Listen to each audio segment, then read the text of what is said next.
제 개인적으로 가끔씩 이런 기도도 합니다. 하나님, 이 땅 일본에 사는 사람들 중에 일부는 너무너무나 교만해서 조금 물질 좀 가지고 있고 조금 집 몇 채 갖고 있고 권력 좀 가지고 있다고 사람들 우습게 보는데, 우리를 이 땅에 보내서 복음 전하라 하셨으니 우리 본향교회 성도들 중에 이 땅에 교만한 자들에게 예수님 전하고픈 그 사람들에게 벼락같이 복을 내려주셔서 교만한 그들보다 훨씬 더 높아지고 훨씬 더 잘 살아 저들을 하나님 앞에 무릎 꿇일 수 있는 그러한 은혜를 주소서라고 기도할 적도 가끔씩 있습니다. 이렇게 기도하면 아마도 하나님께서 야, 뭔 기도를 그렇게 하냐라고 꾸중하실지 모르겠지만, 꾸중해도 좋으니까 우리 본향교회 성도들 가운데 큰 꿈을 가진 분들이 꼭 엄청난 사업가가 되고 엄청난 힘을 가진 자가 되어서 이 땅에 보란듯이 나는 하나님 믿어 이렇게 되었다 라고 말할 수 있는 그런 은혜가 우리 교회에서 넘쳤으면 좋겠다 하는 것이 저의 간절한 소망입니다. 무엇보다도 저는 우리 본향교회 성도들이 그런 높은 자리에 올라가서 뭐든지 잘 되고 또 복도 대충 받지 말고 제대로 받아버리고 또 오래오래 사시고, 네, 최소한 모세만치 말입니다. 그렇죠? 또 그렇게 살더라도 이왕이면은 병상에서 비실비실하게 살지 말고 건강하게 장수하는 그런 은혜 꼭 있기를 예수님 이름으로 축복합니다. 그래서 저는 올 결실의 계절을 맞이해서 이 마음이 더 마음에 풍성해서 지난 몇 주간 동안 우리 본향교회 성도들이 잘 되고 장수해야 될 텐데 어떻게 해야 될까 하고 묵상하던 중 드디어 지난 주간에 답을 얻어서 오늘 여러분들에게 제목 잘 되고 장수합시다. 자, 옆에 사람 쳐다보시고 합시다. 잘 되고 장수합시다. 시작. 잘 되고 장수합시다. 네, 물론입니다. 네, 잘 되셔야 됩니다. 그렇죠? 그냥 잘 되는 게 아니라 찢어지게 엄청나게 잘 되시고, 그리고 그렇게 잘 된 다음에 딱 죽어버리면 그것도 안 되겠죠. 건강하게 장수하시기를 축복합니다. 하나님께서는 성경 말씀을 통해서 잘 되고 장수하는 여러 방법을 가르쳐 주셨는데, 제 마음 가운데 묵상하는 가운데 떠오르는 세 가지 오늘 소개하고자 하니, 부디 순종하여 지켜 행하심으로 잘 되고 장수하시기 바랍니다. 어떤 교회에 한 목사님이 부임하셨는데 첫 주 예배를 드리는데 성도들의 눈물바다가 됐대요. 얼마나 은혜스러운 말씀, 힘있는 말씀, 능력의 말씀을 전하는지 막 감동을 받아가지고, 그래서 그 다음 주일날 그동안 안 왔던 성도들까지 다 모여가지고 새로 오신 목사님이 너무너무 은혜스러우셔 앉았는데 웬걸 지난주하고 똑같은 설교를 하시더래요. 한 개도 안 틀리고 똑같이. 이상하다. 뭐 목사님이 하시는 일이니까 뭔 뜻이 있겠지 하고, 이상하다. 뭐 지난주 빠졌다가 이번 주 오신 분들은 은혜를 받았지만 지난주에 은혜 받은 분들은 하고 다음 주에 또 뭔가 이렇게 더 참석했대. 똑같은 설교 또 하시더래요. 아니 한 달, 두 달을 그 설교만 하게 돼서 도저히 안 되겠길래 장로님과 권사님들이 찾아가서 목사님 왜 매주 똑같은 설교만 하십니까? 설교는 들으라고 하는 게 아니라 듣고 순종하라고 하는데, 지금 3달째 똑같은 설교를 해도 순종하며 행하는 분이 겨우 몇 사람밖에 없으니 우리 성도들이 전부 다 이 말씀대로 살 때까지 저는 이 설교를 계속하랍니다 라고 했대요. 일리가 있습니까 없습니까? 그래서 제가 그 글을 지난주에 읽고 옳거니 1년 내내 똑같은 설교를 밀어붙여야 되겠다. 그죠? 우리 교회 성도들은 순종 잘하니까 말인데, 그죠? 한 주씩만 해도 됩니다. 그래서 부디 오늘 말씀을 깊이 새겨 들으시고 순종하셔서 뭐하고 뭐하다고요? 잘 되고 장수하시기를 축복합니다. 성경 말씀을 통해 독특하게 팍 두드러지는 잘되고 장수하는 방법. 본문 2절과 3절에 하나님은 우리에게 이렇게 말합니다. 네 아버지와 어머니를 공경하라. 이것은 너한테 약속이 있는 첫 계명이니 이로써 네가 뭐하고 잘되고 땅에서 뭐하리라? 장수하리라. 첫 번째 답입니다. 잘되고 장수하시길 원하면은 부모님한테 지금처럼 하셔서는 안 됩니다. 예, 금방 죽을 수도 있습니다. 예, 잘될 턱이 없습니다. 더 잘하셔야죠. 저도 그렇고 여러분도 그렇고 부모님한테 이렇게 해서는 안 됩니다. 그렇죠? 부모님의 마음을 이렇게 서운하게 들여갖고는 잘 될 리가 있겠습니까? 하나님이 그렇게 말씀했는데. 중국의 장개석 총통이라고, 우리말로 해서 장개석이지 중국말로 하면 장제스라고 하는 장제스 총통이 사는 날 동안 생일날에는 물밖에 안 먹었대요. 그래서 보좌관들이 걱정이 됐습니다. 총통님, 아니 왜 새깎고 생일인데 물밖에 안 드십니까? 라고 물어봤더니 장제석 총통이 하는 말은 이렇게 얘기했대요. 시작. 어머니가 목숨 걸고 나를 낳았는데 이 날이 우리 어머니가 나 때문에 목숨 건 날인데 내가 어찌 어머니가 나 때문에 목숨 건 날 음식을 입에 댈 수 있겠는가.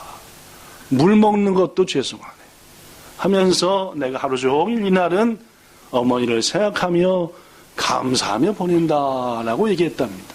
성도 여러분, 우리의 부모님의 은혜는 우리에게 낳아주신 것만으로도 큰 은혜인 줄로 믿습니다. 생명 주신 것, 이거보다 더 큰 은혜가 있습니다.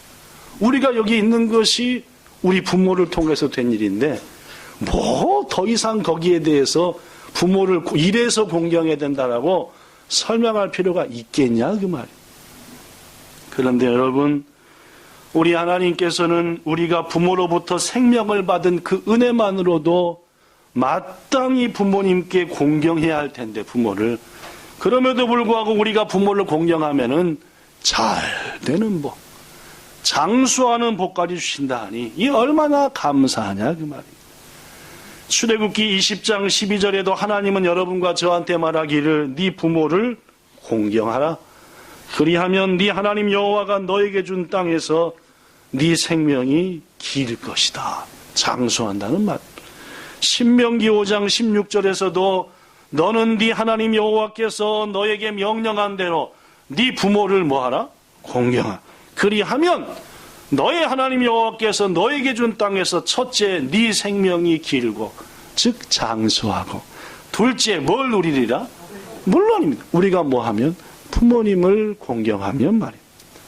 하나님은 성경에서 반대 얘기도 하셨습니다. 신명기 27장 16절 그 부모를 경홀히 여기는 자는 뭘 받아라? 저주를 받아라 라고 하면 백성들은 뭘 하라? 아멘, 마땅히 너 저주 받아라 라고 하라. 하나님 무섭습니다. 그렇죠? 잠언 30장 17절에서도 아버지를 조롱하며 어머니의 말에 순종을 싫어하는 자의 눈은 누가 빼먹는다고요? 까마귀가 빼먹는다. 출애굽기 21장 15절과 17절에도 자기 아버지나 어머니를 때리는 자는 데려다가 뭐하라? 반드시 그냥 때려서 놔주지 말고 어떻게 해라? 꼭 죽여라. 그런 것은 인간도 아니니까. 왜냐면은 부모를 때렸으니까 공경하지 않았으니까 복 받긴 틀렸고 오래 살기도 틀렸고 그러죠. 그러니까 차라리 뭐 하는 게 낫겠어요? 때려 죽이는 게 낫죠. 우리 교회는 자식이 부모를 때리는 그런 기가 막힌 일이 없지만은 저쪽 다른 동네 들어보면은 가끔씩 못돼 먹은 자식이 부모를 때린답니다. 여러분, 어려서부터라도 부모를 때리는 자식은 100배로 때려줘야 됩니다. 왜? 안 죽어야 되니까. 그죠? 그런 가서 딴 데 가서 하나님 확 대교 가면 어떡하겠습니까? 그죠? 자식 죽이기 싫으면은 이 자식이 나를 때렸다. 그럼 어떻게 해요? 100배로 때려주십시오. 다시는 그러지 못하게. 그게 자식을 사랑하는 길 아니겠습니까? 이어서 출애굽기 21장 17절 자기 어머니나 아버지를 뭐하는 자는 저주하는 자도 뭐해라? 반드시 죽여라. 하나님 되게 살벌하신 분이죠. 이 정도로 우리에게 부모는 특별한 분이라는 말입니다. 항상 부모님께는 좋은 말만 하고, 나 짜증난다고 부모한테 신경질 내지 말고, 감히 부모한테 목소리 높여대지 말고, 나를 낳아주신 분이니까, 내게 생명을 주신 분이니까, 나를 위해 목숨 거신 분이니까 그 부모를 공경하라. 그리하면 네가 땅에서 잘되고 오래오래 살 것이다. 오늘 여러분과 저한테 말씀하시는 하나님의 첫 번째 약속입니다. 부디 저로 하여금 다음 주 똑같은 설교하도록 하지 말게 하시고, 부모님께 효도하시고 또 효도하셔서 부모님께 기쁨이 된과 동시에 하늘의 복까지 받으시는 여러분 되시기를 축복합니다. 그렇다면 최고의 효도는 뭐냐? 여러 가지가 효도입니다. 지난주에 어느 글을 읽으니까 자식한테 한 달에 한 번씩 전화를 받는 부모는 치매 걸릴 확률이 매우 높고, 하루에 한 번씩 전화를 받는 부모는 나까나까 치매 안 걸린다. 어떻게 선영 딸이 호찬 아들이 자주 전화하던가요?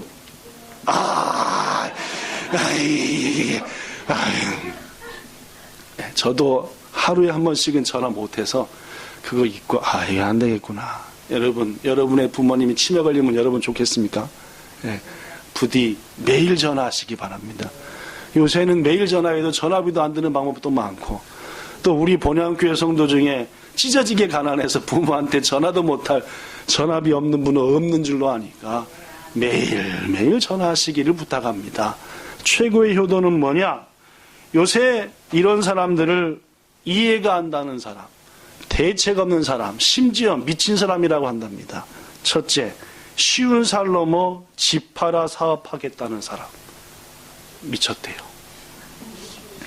제 얘기가 아니라 글에 나왔길래 60살 넘어 박사하기 위해 공부 시작하겠다. 미치지 않고는 불가능하답니다. 70살 넘어 외국으로 이민 가겠다. 완전히 동건합니다. 80살 넘어 정력제 찾는 사람. 미쳤다라고. 90살 넘어 세장가 가겠다는 사람. 역시 미쳤다. 그러나 정말 미친 사람이 있습니다. 대책 없는 사람. 그것은 예수 믿으면 구원받고 천국 간다는 거 알면서도 늙으신 부모님한테 예수님 믿으세요 라고 말하는 사람. 이 사람이 최고 미친 사람이다 라고 어느 글이 있길래 여러분에게 헛웃음이 나오지만은 여하튼 소개합니다. 본향교회 성도 여러분, 부모님 이 세상 떠날 날 얼마 안 남았습니다. 오늘 새벽에 고 김영삼 대통령이 고가 되나요, 그죠? 벌써 돌아간 지 몇 시간 지났으니까, 그죠? 민주화 운동을 위해서 김대중, 김종필 씨 등, 김종필 씨 이름은 빼야 될까요? 여하튼 정말 수고한 분들이고, 대통령 때 IMF 오게 했고, 물론 김영삼 대통령 때문에 IMF가 온 건 아니지만은 그분 때 왔으니까. 그리고 대통령 퇴임한 다음에도 정말 대책 없는 행동들을 많이 해서 저런 분이 대통령이었다는 게 기가 막히구나 라는 것도 있긴 하지만, 분명한 사실은 한국의 민주화를 위해서 목숨 바쳤던 사람이고, 그리고 이만큼 한국이 민주적인 나라가 된데 큰 힘을 보탠 것은 사실이다 라고 전 분명히 인정합니다. 그분이 87살의 나이로 오늘 새벽 서울대학병원에서 하늘의 부름을 받았습니다. 교회 장로님이었으니까 천국 갔겠지만, 제가 볼 때는 평소 운동을 봐서는 면류가 많이 쓰기는 쉽지 않았을 거다는 생각은 개인적으로 듭니다. 여러분, 그 뉴스 듣고 오늘 아침에 보자마자 언뜻, 저는 요새 그렇습니다. 자꾸 87 빼기 내 나이 50년 30년밖에 안 남았구나. 30년밖에 안 남았으니까 상당히 정신 차리고 살아야 되겠구나. 그와 동시에 딱 떠오르는 것이, 우리 양가 부모님들 연세가 얼마지? 10년밖에 안 남았네. 아버지도 가실 날이. 효도해야 되겠구만. 이래서는 안 되겠네 라는 생각 듭니다. 귀중하신 여러분, 연세 드신 부모님들 이제 곧 돌아가실 날 얼마 안 되는데 예수님 알지 못하는 그분들에게 예수님 안전한다, 이거만치 불효자식이 어딨습니까? 부디 하루에 한 번씩 꼭 툭 전화하시고 엄마, 아빠, 나의 가장 간절한 소망은 함께 천국 가는 겁니다. 라고 얘기하시는, 간절히 권하시는, 그리고 부모님을 위해서 눈물로 기도하시는 여러분과 저 되기를 예수님 이름으로 부탁합니다. 그리하면 뭐 한다고요? 잘 되고 장수하십니다. 여러분과 저도 부모님도요. 둘째, 성경에 어떤 사람들이 잘 되고 장수한다고 했을까요? 창세기 24장 1절에 보면 이런 말씀이 있습니다. 아브라함이 나이가 많아 늙었고 173살인가요? 170을 넘어 살았습니다. 그리고 이어지는 말씀, 여호와께서 그에게 범사에 복을 주셨다. 아브라함이 하는 일마다 잘됐다. 그렇습니다. 아브라함은 분명 뭐한 사람이었고 장수한 사람이었고, 아브라함은 분명 뭐한 사람이었습니까? 잘되는 복을 받은 사람이었습니다. 저는 여러분들이 아브라함같이 건강하게 장수하고 여러분들이 하는 일마다 복받기를 축복합니다. 그러기 위해서 무엇보다도 아브라함이 이런 형통의 복을 받게 된 딱 획이 먼저, 이걸 계기로 해서 그 다음부터 뭐든지 잘 됐습니다. 그것은 기가 막힌 하나님의 말씀에 순종했기 때문입니다. 그 기막힌 말씀이 뭔지 아시죠? 내가 너한테 준 아들을 번제로 바치라. 여러분, 하나님이 미쳐도 유분수지 자식을 잡아 불태워 죽이라. 이거 말이 됩니까? 그죠? 만약 여러분과 저한테 기도할 때마다 그런 응답이 떨어지면 하나님 노망되셨습니까? 그럴지도 모르겠습니다. 따지겠죠. 아니, 성경 어디에 하나님이 사람을 잡아 죽이라고 그거 싫다고 하지 않았습니까? 잘못 말씀한 거죠? 잘못 말씀한 거죠? 물어볼지도 모르겠습니다. 아마 저도 그러겠죠. 그러나 아브라함은 안 물었습니다. 하나님의 뜻이 있겠지. 하나님이 내게 저렇게 말씀했다는 것은 자신이 내게 주신 아들이신데 죽였다가도 다시 뭐 해주시겠지? 살려주시겠지. 이런 뭐가 있었다? 믿음이 있었습니다. 이유를 묻지 않고 하나님이 내게 저런 명령하신 것은 이유가 있겠지. 고로 뭐 하죠? 순종하죠. 칼을 빼들어 자기 자식을 죽여서 불태워 죽이려고 할 때 누가 급하셨습니까? 하나님이. 아브라함, 네 손을 당장에 멈추라. 왜 네 자식을 죽이려고 하느냐? 내가 너를 진정으로 날 사랑하는지 순종하는지 시험해보고 싶었다. 그 일을 계기로 아브라함은 175세까지 살았고 하는 일마다 잘 됐습니다. 열왕기상 17장에 보면은 하나님께서 온 이스라엘이 흉년에 몇 년째 들어 먹을 것이 다 떨어졌는데 엘리야 선지자를 사르밧 땅의 한 여인에게 보냈습니다. 이 여인은 일찍 남편을 여의고 아들과 함께 둘이 살고 있었습니다. 엘리야가 100km를 걸어서, 100km니까 꽤 멉니다. 그죠? 100km를 걸어가지고 야또 사르밧 땅에 도착해 그 여인을 만났는데 그 여인은 그때 뭘 줍고 있었습니까? 나무를 줍고 있었죠. 왜 나무를 주었을까요? 이유가 있습니다. 이 여인을 만나자마자 몇 킬로 걸어왔다 제가 얘기했죠. 몇 킬로 걸어왔댔죠, 엘리야가 아까? 100km를 걸어왔으니까 낙구였습니까? 힘들었습니까? 더구나 뭐가 없던 시절이라고요? 아까 가물어서 물이 없던 시대에 100km. 그래서 맨 먼저 뭐라고 있겠습니까? 물론입니다. 물 좀 주세요죠, 그죠? 사카님 사님 센스가 있습니다, 그죠? 센스적이 이렇게 했던가 지난주에? 어떻게? 이따 지난주에 그 2부 행사 때 그런 거 남23이 해가지고 센스적이 뭐 그런 거 했네. 하여튼 물을 달라 했습니다. 그러나 이 여인한테 물을 달라 하는 것은 부담스러운 부탁이었어요. 왜냐? 물이 쉽게 있던 시절이 아니었습니다. 벌써 가물어가지고 막 모두가 딱 매면. 그러나 이 여인은 내게 말씀하는 분이 뭔가 대단하신 분 같으니까 우리한테 있는 물 조금밖에 없지만 드려야 되겠다고 부엌을 향해 갔죠. 뒤통수에다 대고 엘리야가 뭐라고 얘기했습니까? 물도 갖고 올 때 떡도 좀 갖고 오세요. 라고 얘기했어요. 이야, 여러분 속으로 확 밉습니까? 안 밉습니까? 그죠? 이게 찢어지게 가난한 시절, 가무른 시절. 그래서 이 여인은 선지자에게 사정을 설명합니다. 실은 나는 내 아들과 둘이 살고 있는데 그동안 이 흉년 속에서 근근히 이어오다가 이제 마지막 요만큼 밀가루가 남았고 이만큼 기름 남았고 물 겨우 한 병 남아서 이것으로 떡 만들어 먹고 죽기로 했습니다. 제가 어찌 말씀하시는 당신께 이 떡과 이 물을 드리겠습니까? 물은 드리겠지만 떡은 좀 어렵겠습니다. 이 여인의 말이 일리가 있습니까? 없습니까? 물론입니다. 자식이랑 먹고 죽겠다는데요. 근데 그 여인한테 엘리야 선지자가 이렇게 얘기했지요. 열왕기상 17장 13절 여기 써졌습니다. 엘리야가 그 여인에게 이르되 두려워하지 말고 가서 누구 말대로 하라? 내 말대로 하라. 지금 뭐 달라는 말입니까? 떡 달라. 먼저 그것으로 나를 위하여 작은 떡 한 개를 만들어 누구한테 갖고 오고? 지금 한 개밖에 만들 게 없다니까요. 지금 한 개밖에 못 만드는데 그거 먼저 만들어 내게 주고 그 다음에 사 네와 네 아들을 위해서 만들어. 이런 철면피 같은. 이어서 말하기를 하나님 여호와의 말씀이 있었다. 나 여호와가 비를 이 땅에 내리는 날까지 그 통의 가루가 그 병에 기름이 없어지지 아니할 것이다 라고 말씀했으니 믿고 해보지 않으련 하고요. 이 여인이 어떻게 했는지 아시죠? 믿었습니다. 누구의 말을요? 선지자의 입을 통해서 나오는 하나님의 말을 믿었지요. 그리고 뭐 했대요? 순종했대요. 기적이 일어났죠? 물론입니다.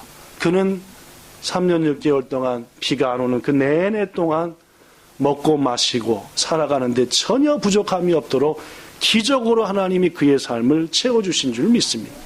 궁금하시거든요. 열왕기상 17장을 읽어보십시오. 그런 얘기.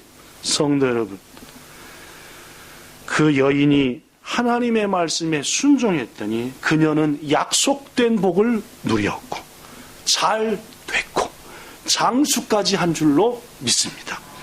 하나님의 말씀을 붙드는 것은 여러분과 저에게 장수하는 길이고 복받는 길입니다.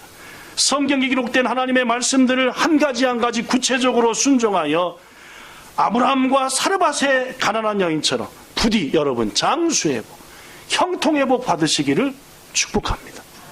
여러분, 지난주에 감사에 대한 설교를 했으면 그 감사 붙들고 그냥 평생 감사하는 거예요. 이게 순종하는 겁니다. 매주 똑같은 설교하도록 하는 그 교회 성도처럼 되지 말고 말씀을 들으셨으면 읽고 누군가 뜨거움이 왔으면 행하는 거예요. 그럴 때 여러분에게 뭐가 임한다고요? 잘 되고 장수하리라. 세 번째, 마지막입니다. 어떻게 해야만이 잘 되고 오래 살까요? 제가 여러분들에게 자주 하는 말이 있습니다. 하나님께서 우주 만물을 창조하실 때 이 우주 만물 속에 한 가지 질서를 부여하셨다. 질서. 그 질서가 뭐라 했습니까? 심은 대로 뭐한다? 거둔다는 질서. 심은 대로 거둔다는 것은 콩을 심었는데 뭐가 안 난다? 반드시 뭐가 나온다? 콩이 나온다. 많이 심으면 뭐한다? 많이 거둔다. 물론입니다. 그죠? 예. 최고로 좋은 걸 심으면 어떻게 한다? 좋은 것이 난다. 그럼 우리의 농부들은 뭘 심습니까? 좋은 걸 남겨둡니다. 최고로 좋은 걸. 왜 그렇습니까? 좋은 걸 심어야 뭐가 나오니까? 좋은 게 나오니까. 이게 심는 대로 거둔다는 법칙입니다. 콩을 심었는데 팥 나올 리 없고, 조금 심었는데 왕창 나올 리 없고, 후진 거 심었는데 멋진 게 나올 리가 없고, 하나님이 우주 만물에 심어 놓으신 법칙이에요. 아시겠습니까? 그럼 여러분과 제가 어떻게 해야 잘 됩니까? 뻔합니다. 그렇죠? 좋은 것을 심으면 좋은 거 거두는 거 아니겠습니까? 나쁜 것만 남한테 심으면 남으로부터 나쁜 거 안 거두겠습니까? 내가 누군가로부터 좋은 것을 거두기 원하신다면 가장 최상으로 그에게 심으셔야죠. 그래야 잘 되는 거 아니겠습니까? 제발 운동 좀 합시다 하는데 맨날 비리비리 자네 피곤하다고. 그 사람이 안 건강하게 오래 살겠습니까? 대답을 안 합니까? 일주일이 힘들게 일했으니까 한 달에 한 번씩 예배까지 땡겨 먹고 가서 걸어서 건강 챙기자는데 끝까지 안 가네. 그러면 그 사람이 발에 병이 걸리겠냐 안 걸리겠냐? 안 걸릴 리가 있습니까? 막 당뇨에 막 혈압에 온갖 거 다 들쳐매고 살겠죠. 여러분과 저의 몸이라고 하는 것은 하나님께서 잘 관리하고 건강하게 쓰라고 하는 것이지 피곤하다고 디비전 잘하고 한 게 아닙니다. 움직이시고 몸을 위해서도 뭔가 좋은 걸 심어야만이 이 몸이 건강 안 하겠습니까? 그렇죠? 이러다가 갑자기 5년이 다 팍 쓰러져가지고 하나님을 원망이나 해야 되고 그러지 마시고 부디 몸을 위해서도 여러 가지들 위해서도 좋은 것을 심어야만이 좋은 것을 거둔다는 하나님의 우주 만물에 숨겨놓으신 담아놓으신 법칙에 순응하셔서 잘 되고 장수하시기를 축복합니다. 군 부대 형무소 안에 지금으로부터 약 40몇 년 전에 두 사람의 사형수가 죽을 날만을 기다리고 있었습니다. 그중 한 사람은 전방에서 근무하다가 그만 술김에 열받아 총을 땡겼고 결과 여러 사람을 죽이고 말았습니다. 그래서 사형 판결을 받아 죽음만을 앞두고 돼요. 또 한 사람은 월남전에 참여했다가 그만 확 하는 성질 때문에 실수로 총을 땡기고 말았고 어찌 그 총을 맞아가지고 동료 한 사람과 장군 한 사람, 이제 높은 분 한 분을 쏴서 그만 죽이고 장교 한 사람을 쏴서 죽이고 말았어. 그래서 결국 사형 판결을 받아 이 두 사람이 똑같이 사형을 기다리는 사형수가 되었어. 그런데 여러분, 사람이 죽을 날이 가까우면은 본능적인 욕구, 마음 저변에 깔린 깊은 욕망들이 막 나타난다. 그동안 못했던 거, 본능, 이게 막 분출한대. 그래서 한 사람은 갑자기 먹는 것에 대한 욕구가 분출했습니다. 죽을 날도 얼마 안 남았는데 실컷 뭐 하자? 먹긴 하고 죽자. 그죠? 먹다 죽은 뭐도 때깔도 좋다든가 뭐 그런 것이겠죠. 하여튼 그런 걸 하면서 먹자 해가지고 막 가진 것 같고 계속 사식을 시켜서 먹고 하니까 그 형무소 관리한 사람도 저거 얼마 있다 죽을 거니까 그냥 사는 대로 냅둬. 그냥 계속 부어라 먹어라 하고 돈이 떨어졌잖아요. 그래서 어떻게 하면 더 먹다 죽을까 해가지고 정보를 입수하던 중 당시 대학병원에 자기가 죽으면은 모든 몸을 다 기증하기로 하고 그 대가로 10만 원을 받았답니다. 지금부터 약 45년 전이니까 당시 10만 원이면 제 기억으로 한 2, 30만 원이면 집 한 채 사던 시대니까 결코 적은 돈은 아닙니다. 그죠? 짜장면이 100원도 안 했던 시대였던 것 같아요. 하여튼 상당히 그렇습니다. 그러다 보니까 상당히 센 돈이었습니다. 그래서 매일 같이 여러분, 결국 이 사형수는 어떻게 되었을까요? 자기 돈 절반도 못 쓰고 사형에 처해지고 말았다. 실제로 있었던 얘기입니다. 또 한 사람, 그는 월남전에서 자기 동료와 상관을 총으로 죽인 사형수였는데 앞에 소개한 사형수하고는 조금 달랐습니다. 여기 써진 대로 내가 얼마 있으면 죽을 텐데 죽기 전에 뭔가 남는 인생, 조금이라도 뜻있는 인생을 살 방법이 없을까 깊이 고민했어. 그러다 어느 날 이 형무소로 서울에 있는 한 교회의 찬양대가 성탄절 위문 공연을 왔습니다. 비록 사형수였지만 죽기 전에 찬양가라도 들어라 해가지고 그 자리에 참여했는데 그 찬양을 캐롤을 듣고 찬송을 듣는데 웬일인지 눈물이 주룩 나. 그래서 이 마음 가운데 사형수가 그래, 나한테 남은 전 재산 3만 원이었대요. 월남전 가서 월급 받고 한 군인도 월급 줍니다. 그죠? 이것저것 3만 원. 그래, 이것을 귀한 일에 쓰자 해가지고 부탁을 해가지고 찬양대 오신 분의 대표자를 만났어요. 만나봤더니 교회 전도사님이었어요. 전사님, 저는 월남전에서 이런 이유로 사람을 죽여버리고 말았고 죽을 날만 기다리고 있는데 저한테 가진 것이 이게 다입니다. 이것으로 뭔가 의미 있는 일을 하고 싶은데 전사님께서 좋은 일에 써주십시오 하고 딱 맡겼대요. 전사님도 고민이 됐습니다. 사람이 자기 생명보다 귀한 거, 이제 죽을 지 얼마 안 된 사람이 그걸 맡겼으니까 이거 어떻게 하냐. 그리고 형무소에 있는 예배당에서 무릎 꿇고 기도했대. 하나님 어떻게 하면, 딱 보니까 형무소에 있는 예배실에 강대상이 없더래요. 오래전이니까 1970년대 초니까 막. 그래서 옳거니 이걸로 하나님 말씀 전하는 이 강대상 요걸 사놔야 되겠다 해가지고 돌아가가지고 드디어 이제 새해가 밝아갖고 찬양대원들과 함께 다시 한번 찬양을 하기 위해서 그 형무소로 뭘 들고 왔을까요? 강대상 들고 왔어. 이제 찬양을 하기 전에 앞서서 모여가지고 짧게 예배를 드리는데 이 전사님이 간증을 합니다.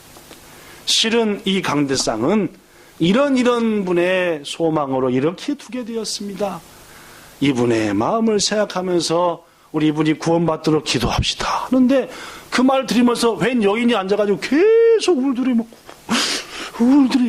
웬일인가 했더니 이 여인은 지난 성탄절 때는 참여하지 못한 분인데 이번에 새로 와가지고 이 새해 맞아서 이제 찬양하려고 온 분인 새로운 찬양대원인데 듣고 보니까 그 사형수가 누굴 죽였어요? 자기 오빠를 죽였대요.